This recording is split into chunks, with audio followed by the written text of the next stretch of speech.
अरे ये क्या आंचल, तुम और वो भी बिना आंचल के? क्या मतलब बाबा?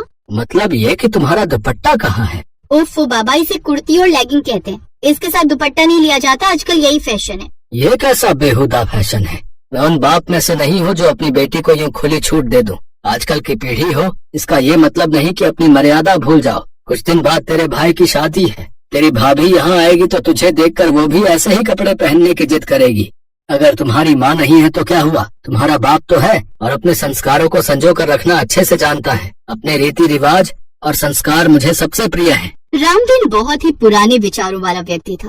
कई साल पहले उसकी पत्नी की मौत कैंसर के कारण हो गई थी। तब से उसने अपने घर को अपने हिसाब से चलाया। वो चंबा नाम के एक छोटे से गांव में रहता था, इसलिए उसकी सोच भी अभी पुरानी थी। उसका एक बेटा राजीव और बेटी आंचल थी। राजीव गांव में ही एक फैक्ट्री में क्लर्क की नौकरी करता था। रामदीन ने उसकी शादी दूर के गांव में रहने वाले अपने दोस्त की बेटी कविता के साथ उनके बचपन में ही तय कर दी थी। कविता के माता पिता बड़े ही गरीब थे, इसलिए उसे पढ़ा लिखा नहीं पाए। पहले तो राजीव को इस बात पर ऐतराज हुआ, लेकिन अपने बाबा की बात काटने का साहस उसमें नहीं था। चंबा गांव की एक प्रथा थी कि गौना या शादी से पहले कोई भी लड़की का चेहरा नहीं देखेगा और न लड़का उसे अपना चेहरा दिखाएगा। ऐसे ही समय बीता और गौने वाला दिन आ गया। राजीव कविता का गौना करने आया तो कविता भागते हुए खिड़की पर जाती है। अरे ये क्या कर रही है पगली? माँ, मेरा दूल्हा आया है, मुझे दूल्हे को देखना है। तू पागल हो गई है क्या? सुहाग रात से पहले ना तो लड़की का चेहरा देखते हैं और नहीं दिखाते। अब चुपचाप से बड़ा सा घूंघट निकाल कर अंदर जाकर बैठ जा। और हाँ, ससुराल में भी हर वक्त घूंघट में रहना, समझी? विदाई के वक्त कविता की माँ बोली, बेटी अपने ससुराल में जाकर सबसे प्यार से रहना, किसी से जुबान मत लड़ाना, और ये घूंघट परिवार की लाज है, इसकी मर्यादा का ख्याल रखना। लंबा सा सेहरा पहने राजीव अपनी घूंघट वाली बहू के साथ बस में बैठकर अपने गांव की ओर निकल पड़ा।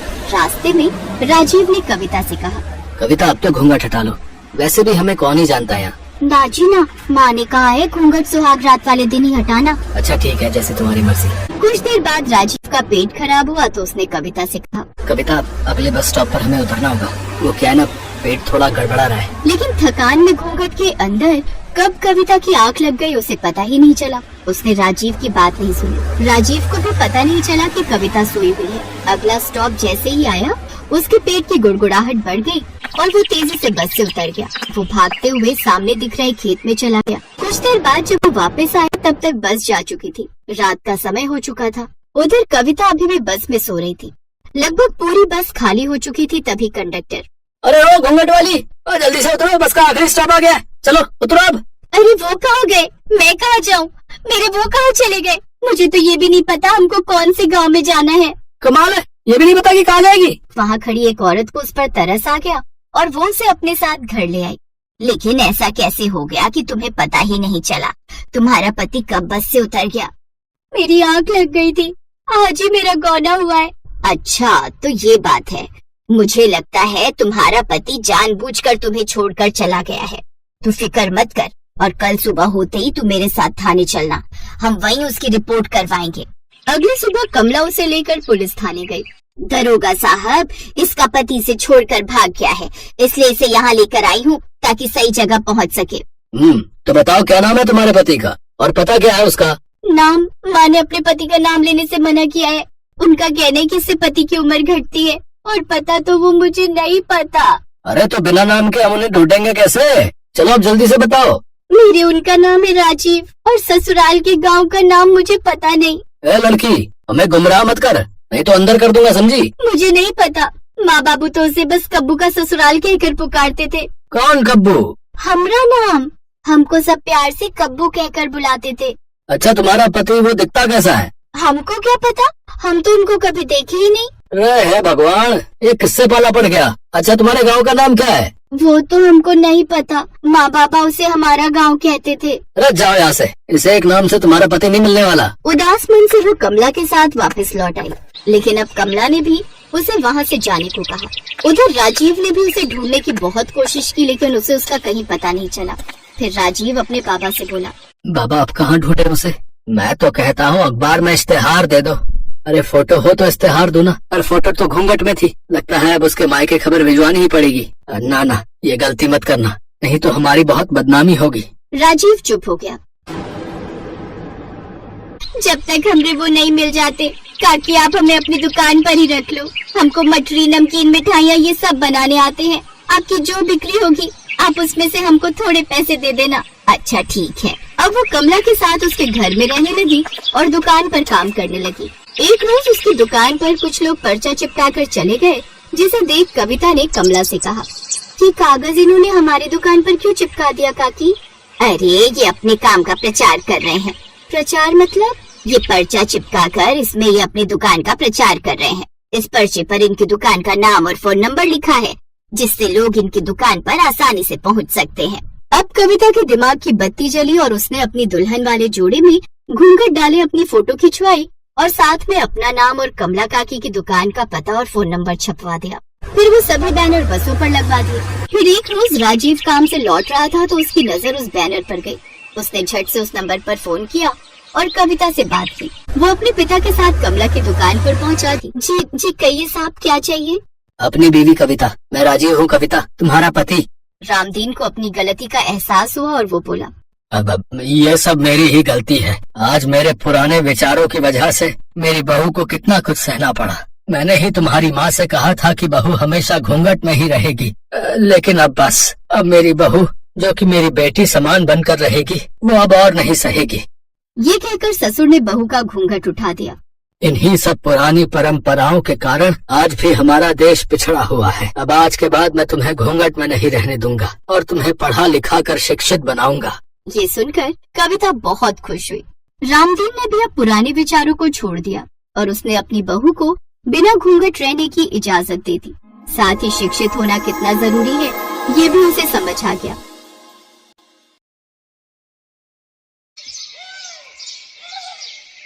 वाओ, ये वाली ड्रेस कितनी अच्छी लग रही है। ऐसा करती हूँ, इसे खरीद लेती हूँ। भाई साहब, इसे पैक कर दीजिए। हाँ बहन जी, ले लीजिए, बहुत अच्छी ड्रेस है, इसे खरीद लीजिए, आपकी बेटी पर बहुत अच्छी लगी। ये ड्रेस मैं अपनी बेटी के लिए नहीं बल्कि अपने लिए ले रही हूँ, समझे? क्या अपने लिए? लेकिन आपको नहीं लगता कि ये कुछ ज्यादा ही छोटी हो जाएगी? चुप कर, तू कौन होता है छोटी बड़ी का ज्ञान देने वाला? चल अब इसे पैक कर दे। अगले दिन रमोला वो शॉर्ट ड्रेस पहनकर और आंखों में काला चश्मा लगाकर घर से निकलती है तो मोहल्ले की औरतें उसे देखकर बातें बनाती हैं। हे राम, इस रमोला को तो बिल्कुल भी शर्म नहीं आती। छी छी छी, ये कैसे कपड़े पहने इसने? अरे कम से कम अपने पति और बच्चों का तो ध्यान रखो। अरे पढ़ाई लिखाई तो हमने भी की है, लेकिन हम इतने बेशर्म नहीं है कि इस उम्र में ऐसे कपड़े पहने और तेरी तरह नाक कटवा दे। बेशर्म रमोला। तू चुप कर शीला, अब ओढ़ने पहनने की कोई उम्र तो होती नहीं, और तुम लोग क्या जानो फैशन। उसका पति दरवाजे पर खड़े खड़े ये सब बातें सुन रहा था।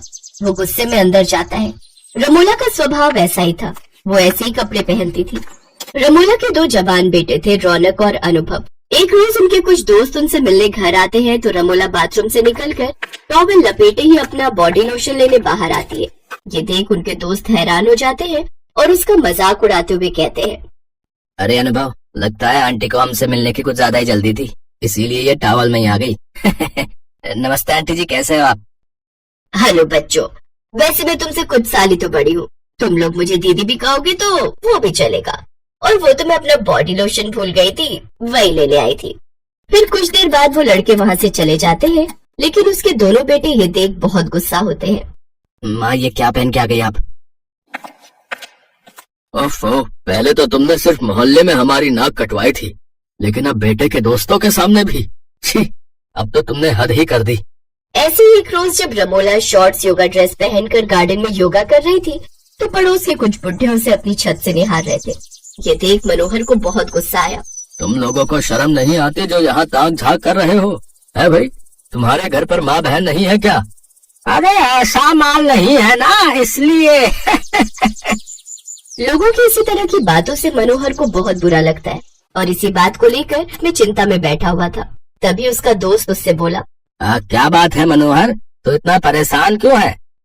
तू तो मेरी चिंता की वजह जानता ही है ना। मुझे तो डर है रमोला कहीं अपनी जैसी बहुएं ले आई तो मेरे बेटों की तो जिंदगी ही खराब हो जाएगी। तो तू उस दिन का इंतजार ही क्यों करता है? क्या मतलब? मतलब मेरे भाई की 2 बेटियां हैं जो गांव में रहती हैं, वो दोनों बड़ी ही संस्कारी हैं। अगर तुम चाहो तो अपने दोनों बेटों की शादी उनसे करवा सकते हो, लेकिन रमोला बहन जी को बिना बताए, क्योंकि वो ऐसा होने नहीं देंगी। मनोहर को अपने दोस्त की बात बिल्कुल ठीक लगी और वो अगले ही दिन अपने दोनों बेटों के साथ लड़की देखने चला गया। दोनों बहनें सर पर दुपट्टा लिए खड़ी थी। ये देख मनोहर और दोनों बेटे बहुत खुश होते हैं। आपकी बेटियां तो बड़ी ही संस्कारी हैं। जी भाई साहब, एक वही चीज है हमारे पास जो हम गरीब अपनी बेटियों को दे सकते हैं। वैसे बहन जी क्यों नहीं आई? जी वो माँ की तबीयत कुछ ठीक नहीं थी। इसी तरह वो बात को घुमा देते हैं। 2 दिन बाद दोनों बहुएं ब्याह कर अपने ससुराल आ जाती हैं, जहाँ उनका ससुर उन दोनों का गृह प्रवेश करवाता है, क्योंकि उनकी सास तो अभी तक सो रही थी। इसके बाद वो फ्रेश होकर सबसे पहले सर पर घूंघट ओढ़े पूजा पाठ करती हैं, फिर रसोई में चली जाती हैं और अपने सास ससुर के लिए चाय बनाकर लाती हैं। उठिए माँ जी, उठकर चाय पी लीजिए। कौन हो तुम और मेरे कमरे में क्या कर रही हो? कहीं तुम कोई चोर तो नहीं हो? हम दोनों आपकी बहुएं हैं माँ जी, ये लीजिए चाय पीजिए। ये सुनकर रमोला के होश उड़ जाते हैं। फिर मनोहर उसे सब बताता है। रमोला हैरान रह जाती है और अपनी दोनों बहुओं को घूंघट में देखकर तो उसे और भी ज्यादा गुस्सा आता है, लेकिन वो कर भी क्या सकती थी। वो बिना चाय पिए फ्रेश होने चली जाती है। कुछ देर बाद दोनों बहुएं बढ़िया सा नाश्ता बनाकर तैयार कर लेती हैं। कुछ देर बाद रमोला भी शॉर्ट ड्रेस पहनकर हॉल में आती है, जिसे देखकर रोशनी कहती है, अरे माँ जी, ये आपने कैसे कपड़े पहने हुए हैं? ये तो ऐसा लग रहा है जैसे कोई छोटे बच्चे के कपड़े पहने हुए हैं। ओहो गवार बहू, इसे क्रॉप टॉप कहते हैं। अब तुम गवारों को क्या पता। लेकिन ऐसे कपड़े पहने हुए तो हमने बस बच्चों को देखा है। हमारे गांव में सब छोटे बच्चे पहनते थे ऐसे कपड़े। ये सुनकर मनोहर और उसके दोनों बेटे जोर जोर से हंसने लगते हैं, लेकिन रमोला गुस्से में अपने कमरे में चली जाती है।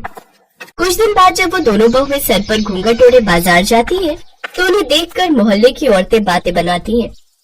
अरे आज तक तो देखा था सास संस्कारी होती है और बहुएं बेशरम, लेकिन अब तो जमाना उल्टा आ गया है। इनके यहाँ तो बहुएं घूंघट वाली आई है और सास छोटे छोटे कपड़े पहनने वाली बेशरम। जब दोनों बहुएं अपनी सास के बारे में ये सब सुनती हैं, तो उन्हें बहुत बुरा लगता है और वो घर आकर इस बारे में अपनी सास से बात करती हैं।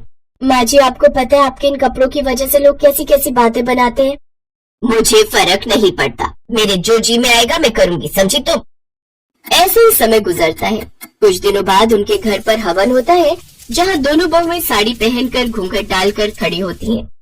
रमोला शॉर्ट ड्रेस पहनकर वहाँ आती है। हवन खत्म होने वाला है मनोहर जी, आपकी पत्नी कहाँ है? ओह सॉरी, वो तैयार होने में थोड़ा समय लग गया।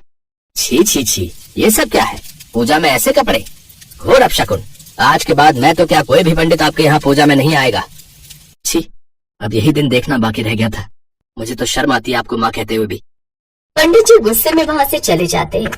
सभी उसको खरी खोटी सुनाकर चले जाते हैं। उस दिन रमोला को पहली बार थोड़ा बुरा लगा था। 2 दिन बाद वो टेलर के पास कपड़े लेने जाती है। वाओ, ये टॉप तो आपने अच्छा सिला है, लेकिन इसका गला थोड़ा डीप हो गया है। तो क्या हुआ बहन जी, आप तो वैसे भी डीप नेक ही पहनती हैं, और सच कहूँ तो आपके सेक्सी फिगर पर ये कमाल का लगेगा। गुस्से में वो टॉप वो उस टेलर के मुंह पर मार कर आती है, लेकिन अब उसे अपनी गलती का एहसास हो जाता है और वो अब सब मॉडर्न कपड़े छोड़ साड़ी में आ जाती है और साड़ी पहनकर सबके सामने आती है। रमोला का ये रूप देखकर सभी बहुत खुश होते हैं। आप सभी लोग मुझे माफ कर दीजिए, मेरे इन मॉडर्न कपड़ों की वजह से तुम सबकी कितनी बेइज्जती हुई है, मुझे माफ कर दो। जहाँ सास बहू को संस्कारी होना सिखाती है, वही मेरी संस्कारी बहू ने मुझे तमीज में रहना सिखाया। अब से आपको रमोला का यही नया रूप देखने को मिलेगा। रमोला की ये बात सुनकर सभी बहुत खुश होते हैं और अब वो सब एक साथ खुशी खुशी मिलकर रहते हैं।